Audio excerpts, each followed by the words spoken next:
Uma boa noite a todos os irmãos, os que estiveram ontem, os que vieram pela primeira vez hoje. Eu estou muito feliz de ver aqui os irmãos, e Deus certamente está muito mais feliz do que eu, pois o amor dele por vocês ainda é maior do que o meu. Mas um dia o meu amor por vocês vai se comparar com o de Deus, mas só quando eu for perfeito em Cristo. E eu tenho certeza que isso não está tão longe, nem de mim, nem de vocês. Bom, hoje é o nosso segundo dia da nossa semana de oração, cujo próprio título da nossa semana é Chegou a Hora. Ontem nós tivemos como tema e como pregação o título da semana de oração, e até rimou, e eu não preparei essa rima, mas enfim, o nome da pregação de ontem foi Chegou a Hora. E nós falamos um pouco do combate, ou da preparação para o combate. Hoje nós vamos tratar de um tema também de grande importância. Na verdade, todos os temas da nossa semana serão de grande importância. Não porque eu estou pregando, mas eu só estou pregando porque eu creio que são temas de grande importância. E hoje nós falaremos sobre a grande devastação e a gloriosa promessa. Todos os nossos temas serão a respeito da reforma e do reavivamento. Nós estamos vivendo um tempo soleníssimo. Nós estamos vivendo nos últimos instantes da história deste mundo. E nós precisamos falar. E não apenas falar e ouvir, mas nós precisamos praticar a verdadeira reforma e o verdadeiro reavivamento, os quais têm como base o Espírito Santo do Senhor. Porque verdadeiramente, irmãos, chegou a hora. Verdadeiramente a hora é agora de nós encontrarmos o nosso Senhor. As recomendações, vamos prestar muita atenção, vigiar e orar enquanto estamos ouvindo a palavra de Deus. Porque o Espírito Santo vai falar a você, o Espírito Santo também vai falar a mim. Embora eu esteja aqui na frente, a mensagem é para todos nós. Satanás, por algum tempo, ele ainda poderá estar aqui entre nós, tentando a cada um de nós, para que no momento em que o Espírito Santo falaria de uma maneira toda especial no seu e no meu coração, alguma coisa aconteça, nós desviemos a nossa atenção, e aí a bênção acaba sendo de uma certa forma nos sulapada, ela acaba sendo roubada de nós. Então vamos vigiar neste momento, para que Deus, Espírito Santo, esteja entre nós, e que os anjos de Deus somente continuem aqui. Vamos orar então, para nós abrirmos a palavra de Deus. Senhor nosso Deus e nosso Pai, nós lhe agradecemos por mais uma oportunidade que o Senhor nos concedeu de estarmos aqui na tua casa de oração, neste segundo dia desta semana de oração, meu Pai. Nesse momento nós pedimos que o Senhor envie o teu santo e bom Espírito, para que o teu Espírito abra os nossos olhos, nossos ouvidos e as nossas mentes, para que espiritualmente venhamos a enxergar, ouvir e também discernir a verdade para estes últimos dias. Que somente o Senhor e seus santos anjos estejam entre nós, que o Senhor afaste as trevas e que a tua glória resplandeça em nossos corações. Em nome do Senhor Jesus, nós oramos a ti e lhe agradecemos. Amém. Irmãos, vamos abrir as nossas Bíblias no livro de Joel, no capítulo 2. Joel, capítulo 2.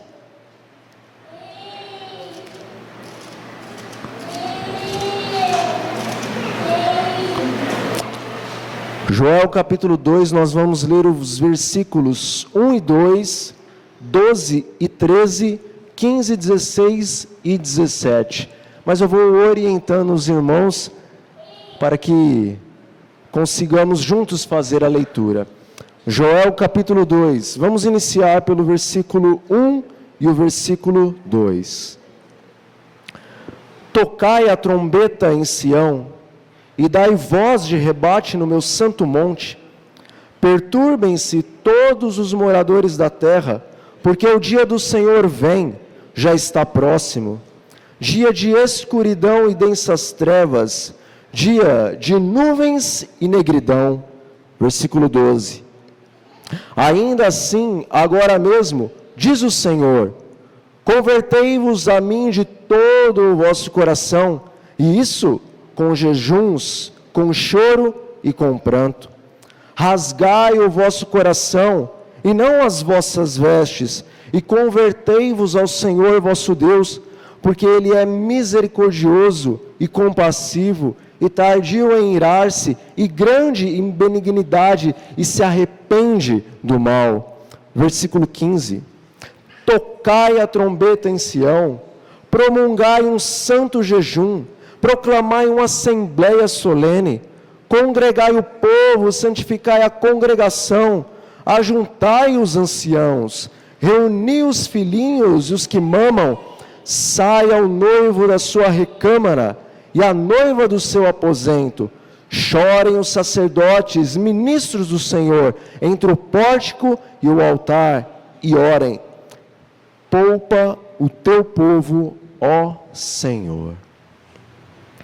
Bom, no contexto destes textos do livro de Joel, nós vemos que Israel estava passando por uma situação de calamidade. Uma praga de gafanhotos estava devastando a terra dos israelitas. A palavra nos diz que o pasto foi completamente destruído. As videiras deixaram de dar o seu fruto. A oliveira e todas as árvores frutíferas foram completamente devastadas, destruídas pela praga dos gafanhotos. Os bois e as ovelhas, diz a palavra de Deus, estavam perecendo. A alegria de Israel desapareceu e algo surpreendente aconteceu. A praga afetou até mesmo o serviço na casa do Senhor. E o serviço na casa do Senhor foi impedido pela praga dos gafanhotos. Era uma situação terrível. Talvez Israel nunca passou por tal situação em toda a sua vida, depois que eles vieram para a terra de Canaã.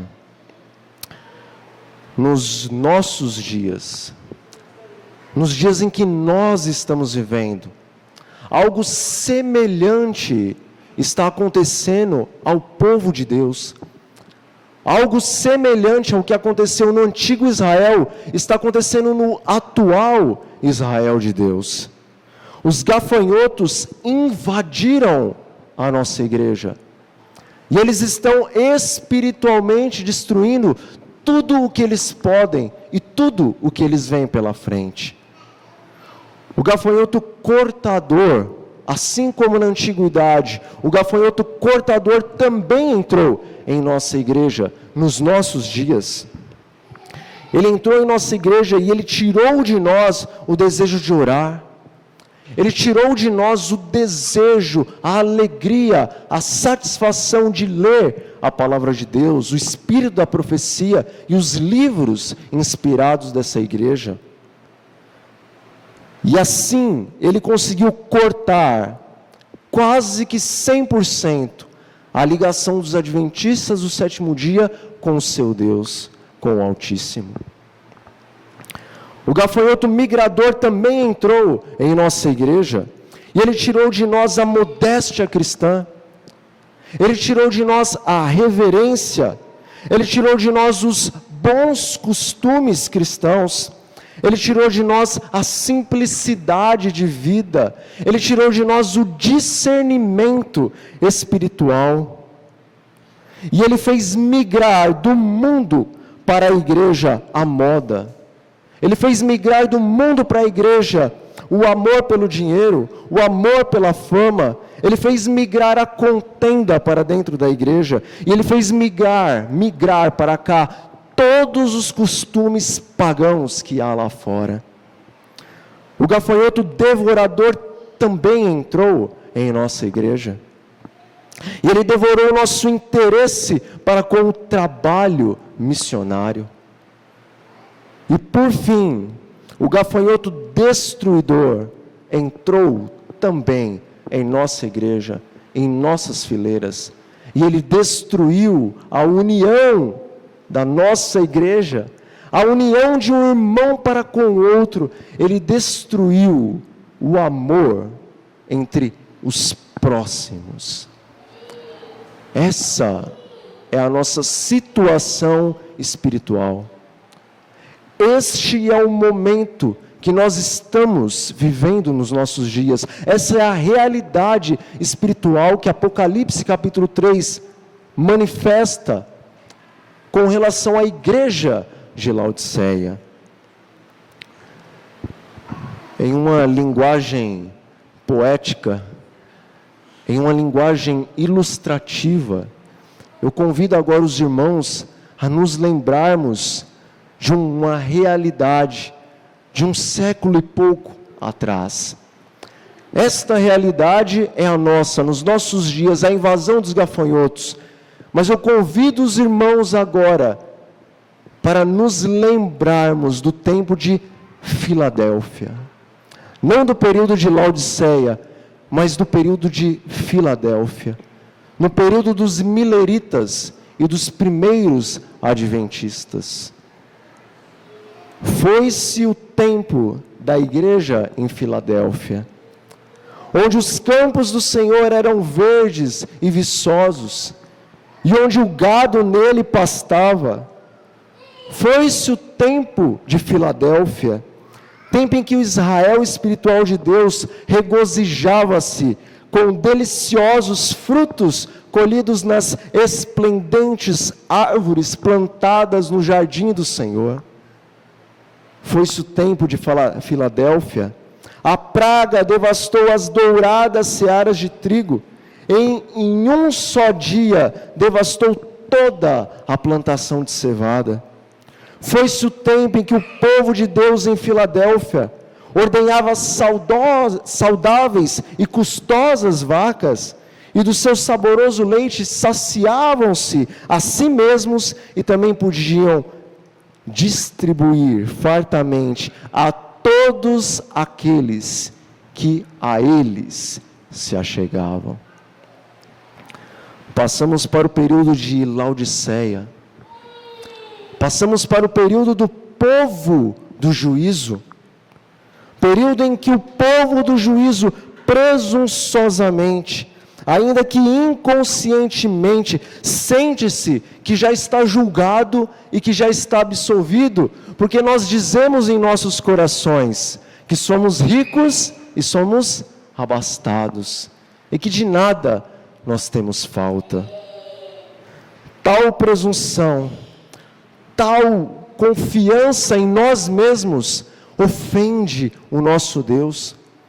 Ofende o Deus que cuida das nossas vinhas. Ofende o Deus que dia após dia, de maneira amorável, amorosa, abre as suas asas para recolher esse povo como a galinha faz com seus pintinhos. Mas nós presunçosamente dizemos que é com a nossa força, com o nosso poder, com a nossa inteligência, que nós temos cuidado das nossas casas, do nosso trabalho, da nossa igreja, dos nossos serviços, da nossa vida, enfim. E inconscientemente, com as nossas palavras e com as nossas ações, nós temos dito que nós não precisamos do poder de Deus em nossas vidas, mas que nós damos conta de cuidarmos de nós, da nossa família e da nossa igreja.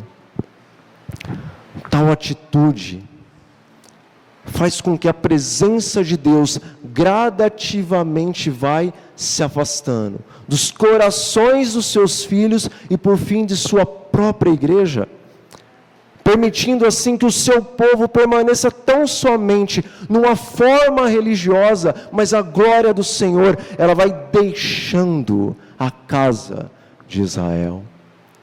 E dessa maneira, as portas estão abertas e o campo está livre para entrarem os destruidores, para vir a praga dos gafanhotos espirituais.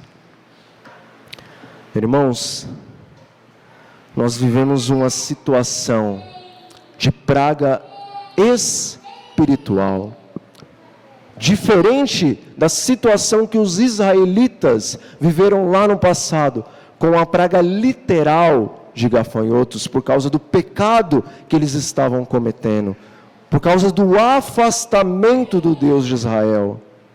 Mas quem dera, irmãos, quem dera que os gafanhotos de hoje, dos nossos dias, fossem tão reais quanto os gafanhotos dos dias dos israelitas. Quem dera que os gafanhotos de hoje fossem tão reais a ponto de os gafanhotos cortadores invadirem os cofres de nossas associações e darem cabo de todas as riquezas que a nossa igreja possui. Quem dera que os gafanhotos migradores hoje migrassem para as nossas casas, semelhantemente como foi no Israel antigo, e então devastassem todas as nossas despensas. Quem dera que os gafanhotos devoradores, semelhantemente ao antigo Israel, hoje eles entrassem em nossas vidas, entrassem em nossas casas, entrassem em nossos guarda-roupas e viessem a devorar as nossas tão idolatradas roupas, as nossas tão idolatradas vestimentas. Quem dera que os gafanhotos destruidores fizessem hoje um ataque, irmãos, um ataque às nossas casas, aos nossos carros, às nossas empresas, e quem dera que eles hoje destruíssem todos os nossos mais idolatrados bens, todos os nossos ídolos inconscientes.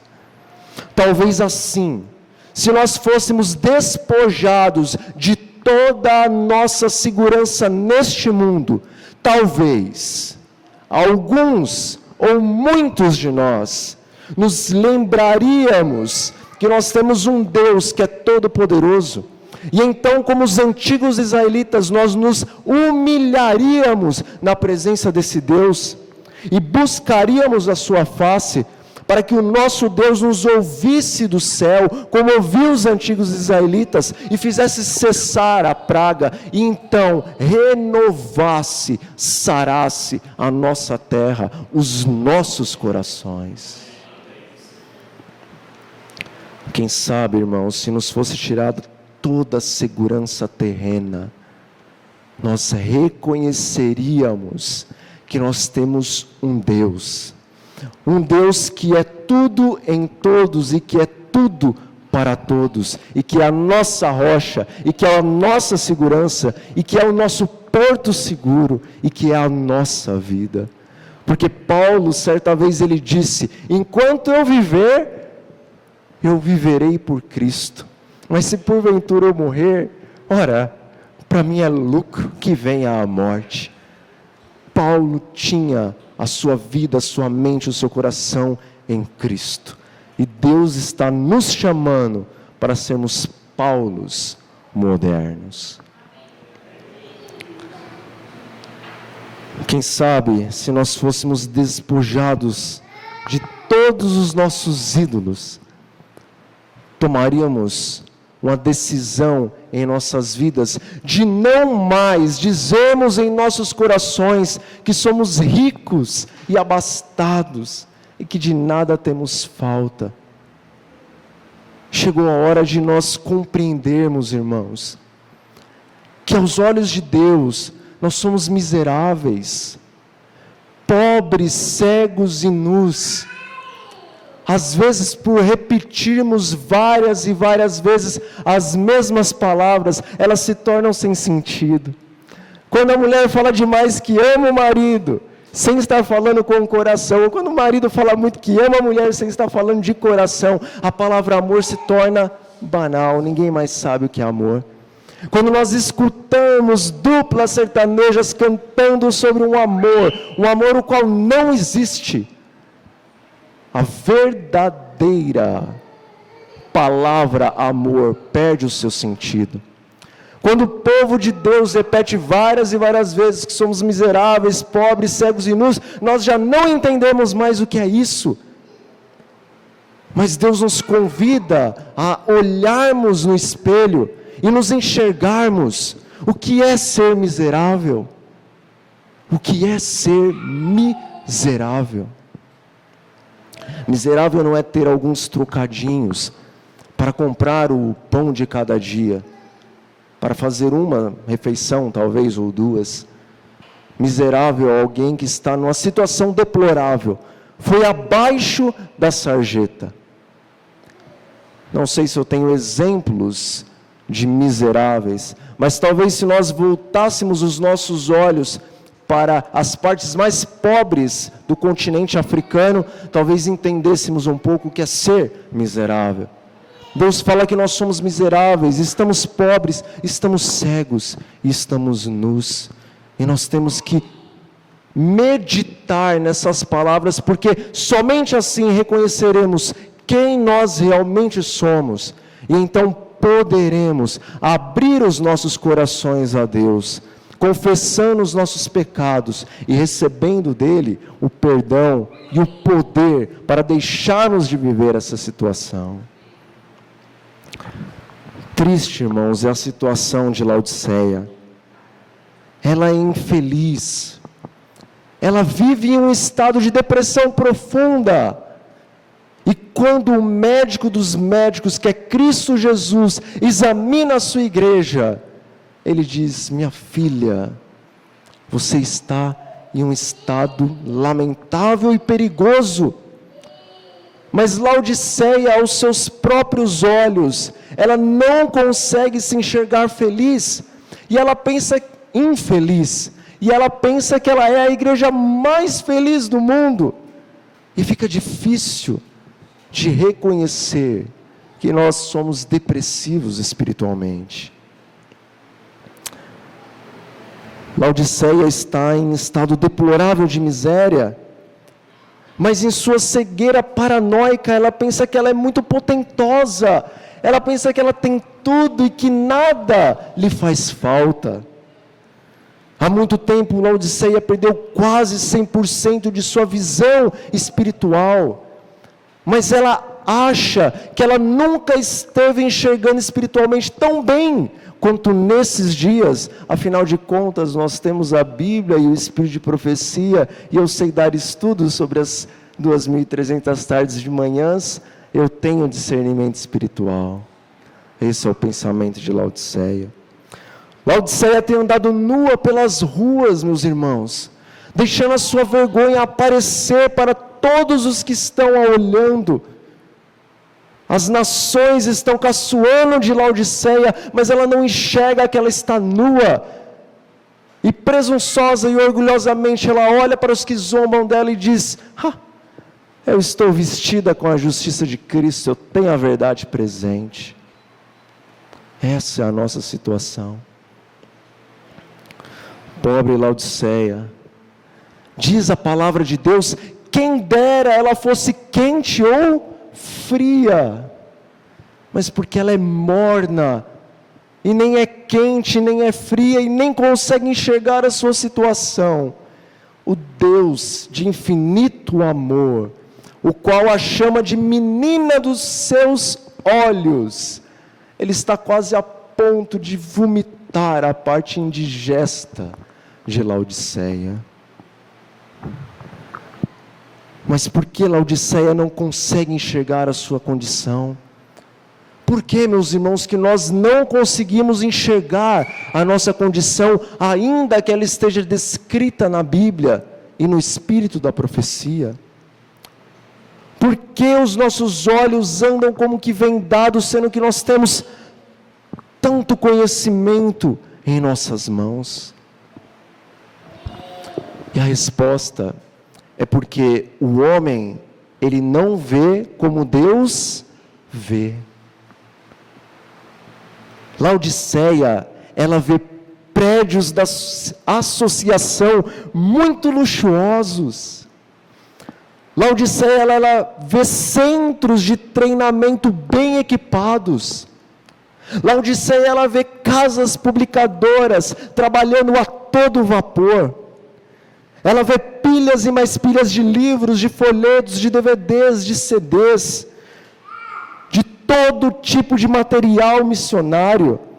Laodiceia vê colégios, faculdades, centros de internato. Laodiceia vê pastores graduados e pastores pós-graduados, tanto em teologia como nas demais ciências humanas, exatas e biológicas. Laodiceia vê lindas igrejas, vê lindas fachadas, vê templos muito espaçosos que cabem 100, 200, 500, 1.000, 1.500 pessoas. Laodiceia vê cantores e cantoras com as suas afinadas e potentes vozes. E então, com seus olhos humanos, ela vê tudo isso em seu coração. Ela diz: meu Senhor, nós estamos ricos e abastados. Não falta nada para a gente. A única coisa que falta é o Senhor voltar, a gente ir para casa e acabou. Mas Deus, Ele vê de maneira diferente. O Senhor, Ele está olhando o meu coração. O Senhor, Ele está olhando o seu coração. Ele está prescrutando a cada filhinho seu em Laodiceia. E a palavra de Deus diz que, embora ele procure um coração sincero, ele não tem achado nada, ou quase nada, nessa igreja a qual ele tanto ama. O ato de Deus vomitar a parte indigesta da sua igreja é um ato de misericórdia. O Deus que você e eu servimos, ou pretendemos servir, Ele é misericordioso até em seus juízos. Deus, Ele vai vomitar essa parte indigesta de Laodiceia e Ele vai permitir que por algum tempo eles vivam uma vida material como eles sempre quiseram, ou como nós sempre quisermos. Quando Deus vomitar a parte indigesta de Laodiceia, Ele vai estar sendo misericordioso com ela. Porque se Deus pegasse essa parte materialista da igreja, essa parte idólatra da igreja, essa parte obstinada e rebelde da igreja, e levasse para o reino da glória, diz o Espírito da profecia, que estes, com alegria, pediriam para que o Senhor os destruísse eternamente, porque eles nunca compreenderiam o que se passa no reino eterno de Deus. Deus é misericordioso, até no momento em que Ele retira o joio do meio da sua igreja. Hoje o Senhor clama do seu tempo, Ele clama para você e Ele clama para mim. Ele diz: despertem, ó filhinhos meus, levantem de seus túmulos espirituais, ergam-se, revistam-se da minha armadura, tomem a minha espada, porque eis que chegou a hora, e a hora é agora. Arregimente-se cada um em suas companhias, porque chegou o tempo de marchar. Eu vos serei por capitão, e eu vou estar à frente dessa batalha. Marchai, porque agora chegou a hora de destruir os que destroem a nossa igreja. Marchai, porque agora chegou a hora de destruir os destruidores.